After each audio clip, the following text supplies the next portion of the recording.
세상에서 가장 긴 행복탐구 보고서를 읽어보도록 하겠습니다.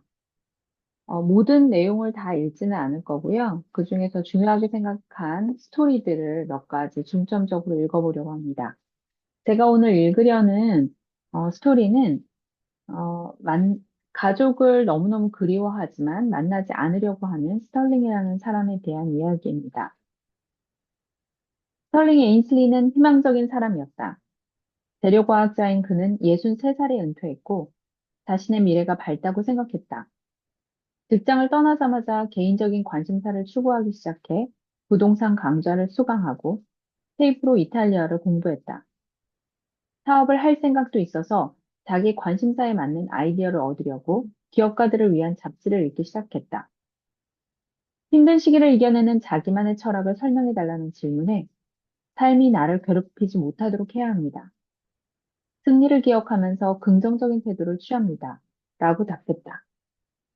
1986년 우리 전임자인 조지 밸런트는 사르모라 로키 산맥 지역을 관통하면서 콜로라도, 유타, 아이다호, 몬태나에 거주하는 연구 참가자들을 방문하는 긴 인터뷰 여행을 하고 있었다. 스털링은 가장 최근에 보낸 설문지를 제출하지 않았기 때문에 인터뷰를 통해 최근 근황을 파악해야 했다. 스털링은 밸런트를 몬태나주 뷰트의 한 호텔에서 만났다. 스털링은 자기 집에서 인터뷰를 하고 싶어 하지 않았기에 예정된 인터뷰를 위해 그가 지정한 식당까지 같이 차를 타고 갔다. 밸런트가 스털링의 차 조수석에 앉아 안전벨트를 착용하자 가슴에 먼지 줄무늬가 남았다. 밸런트는 그가 안전벨트를 마지막으로 사용한 게 언제인지 궁금했다. 라고 적었다. 스털링은 1944년에 하버드 대학을 졸업했다. 그는 대학을 졸업한 후 제2차 세계대전 때 해군에서 복무했고 결혼해서 몬테나로 이주한 뒤 자녀 3명을 낳았다.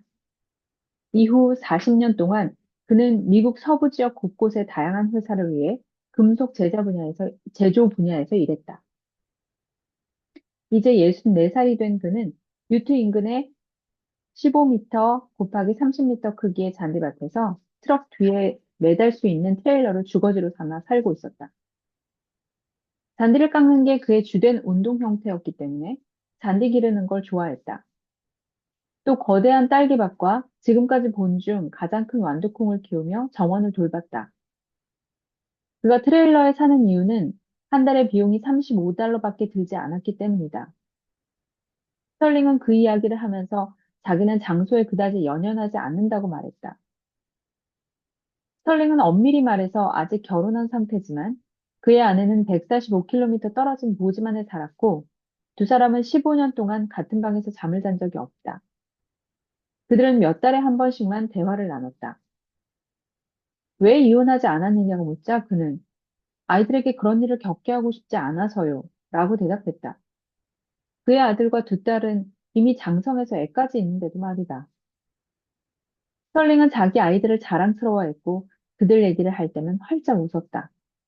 그의 큰 딸은 액자 가게를 운영했고 아들은 목수였으며 막내딸은 이탈리아 나폴리에 있는 오케스트라의 첼리스트였다.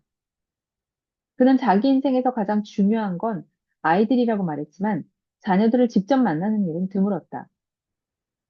주로 상상 속에서 자녀들과의 관계를 원만하게 유지하는 걸 선호하는 듯했다. 베일런트는 스털링이 두려움을 떨쳐내고 삶의 도전을 피하기 위해 낙관주의를 이용하는 것 같다고 기록했다. 모든 문제를 긍정적으로 생각한 뒤 진심은 마음속에서 밀어내기 때문에 아무 문제가 없다고 생각한다는 것이다. 자기는 괜찮고 행복하고 아이들도 그를 필요로 하지 않는다고 생각했다. 작년에 막내딸이 자기를 만나러 오라면서 스털링을 이탈리아로 초대했다. 하지만 그는 가지 않기로 했다. 부담을 주고 싶지 않다는 게 이유였다. 바로 그런 방문을 위해 이탈리아어를 배우고 있으면서도 말이다. 그의 아들은 불과 몇 시간 떨어진 곳에 살았지만 두 사람은 1년 넘게 만나지 않았다. 거기까지 가지는 않습니다. 그냥 전화만 하죠. 손주들에 대해 묻자 그 애들 일에는 별로 관여하지 않습니다. 라고 말했다. 손주들은 그 없이도 잘 지내고 있었다. 그의 가장 오랜 친구는 누구일까? 친구들 중에 이미 세상을 뜬 사람이 너무 많습니다. 정말 많이 죽었어요. 나는 애착을 느끼고 싶지 않아요. 너무 괴롭거든요. 동부에 살 때부터 알고 지내던 옛 친구가 있지만 몇 년 동안 연락하지 않았다고 했다. 직장 친구는 있는가? 직장에서 만난 친구들은 다 은퇴했죠. 사이가 좋았지만 다들 멀리 이사를 갔습니다. 그는 해외전쟁 보건병 협회 일에 관여하면서 한때 지역 사령관으로 승진했지만 1968년에 물러났다고 얘기했다. 신경 써야 할 일이 너무 많아서요. 누나와 마지막으로 얘기를 나눈 건 언제고 요즘 그녀는 어떻게 지내는가? 스털링은 이 질문에 조금 당황한 듯 했다. 누나요? 로잘리 말인가요? 그는 젊은 시절에 연구진에게 누나 이 얘기를 많이 했었다. 스털링은 한참 고민하다가 누나와 마지막으로 대화를 나눈 게 20년은 됐을 거라고 말했다. 그는 겁먹은 듯한 표정을 지었다. 누나가 아직 살아있을까요? 스털링은 자신의 인간관계에 대해 생각하지 않으려 애썼고 그와 관련된 얘기도 되도록 하지 않으려고 했다. 사실 이런 경우는 많다. 우리는 자기가 어떤 일을 하거나 하지 않은 이유를 늘 알고 있는 건 아니다.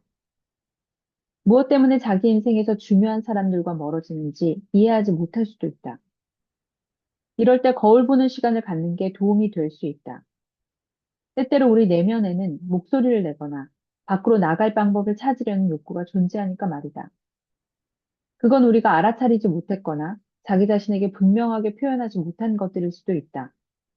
스털링도 이런 경우인 듯 했다. 저녁 시간을 어떻게 보내느냐고 묻자 그는 근처 트레일러에 사는 87살 된 여성과 함께 TV를 본다고 했다.